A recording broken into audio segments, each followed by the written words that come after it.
पोलादपूर तुर्भे येथील नवसाला पावणारे लक्ष्मीनारायण मंदिर संपूर्ण रायगड जिल्ह्यात प्रसिद्ध आहे।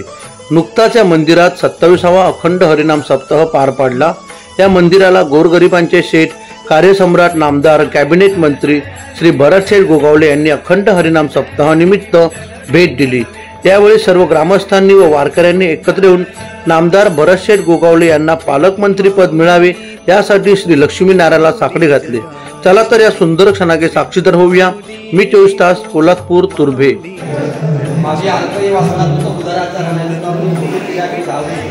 तमाम जनतेचं अखंड महाराष्ट्रात विधानसभा माणगाव या सगळ्या मंडळींचं एकच म्हणणं आहे की जेव्हा हाक मारल्यानंतर मदत ठरलेली आहे, हाक मारणारं कोणतरी पाहिजे। म्हणून मी सत्ता दिसात करतो, आपली शक्ती तुमची आहे, लक्ष्मी भगवान नारायण आहे आणि क्षीरसागराच्या ठिकाणी आरूढ आहे। तेव्हा एकच विनंती तुमच्या पायाजवळ आहे आणि साहेब भरतशेठ गोगावले साहेब आज उभे आहेत। तेव्हा एकच आमचं म्हणणं आहे की यांना पालकमंत्री म्हणून आज या आपल्या महाराष्ट्राच्या रायगड जिल्ह्यामध्ये त्यांना ते पद आपल्या तुमच्या आशीर्वादाने मिळावं एवढी तुमच्या श्रीचरणी नम्र विनंती आहे। कुंडली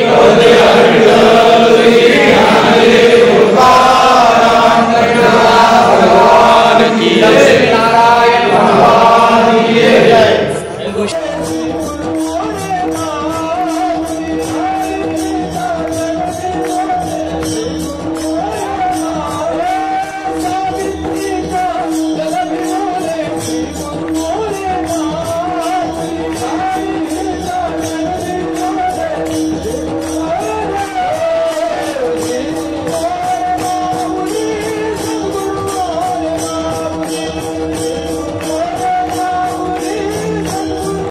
तर मित्रांनो, जर तुम्हाला आमचा व्हिडिओ आवडला असेल तर आमचं चॅनल सबस्क्राईब करा, लाईक करा, शेअर करा आणि बाजूला असलेला बेल आयकॉनवरती प्रेस करा, जेणेकरून तुम्हाला आमच्या चॅनल्सच्या सगळ्या अपडेट्स प्राप्त होतील।